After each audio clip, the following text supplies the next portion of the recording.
กรมอุตุนิยมเร็วทกศาสตร์แจ้งเตือนเฝ้าระวังน้ำท่วมสุริดินเจือนในระหว่างวันที่26หาวันที่27สิงหาคม2026ว่าห้องความกดดันอากาศต่ำหรือห้องฝนยังพาดผ่านอยู่ภาคเหนือของประเทศลาวสมทบกับลมมรสุมตะวันตกเฉียงใต้พัดปกคลุมเป็นส่วนใหญ่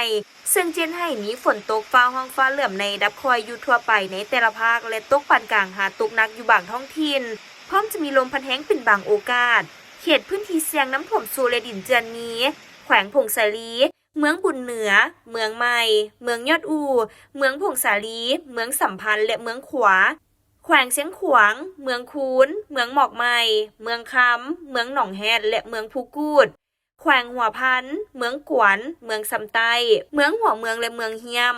แขวงหลวงพระบางเมืองปากแซงเมืองเวียงคำเมืองง้อยเมืองน้ำบากและเมืองโพนไซแขวงอุดมไซเมืองนาหม้อเมืองหลาเมืองไซเมืองแบงและเมืองงาดังนั้นจึงแจ้งเตือนถึงประชาชนบรรดาเผ่าองค์การปกครองท้องถิ่นและองค์การจัดตั้งทุกภาคส่วนในเขตพื้นที่เสี่ยงจงมีสติระมัดระวังต่อสภาพฝนตกหนักที่เจ็ดให้มีน้ำท่วมสูและดินเจือนขอให้ติดตามข่าวพยากรณ์อากาศและระดับน้ำจากกรมอุตุนิยมและอุทกศาสตร์อย่างต่อเนื่อง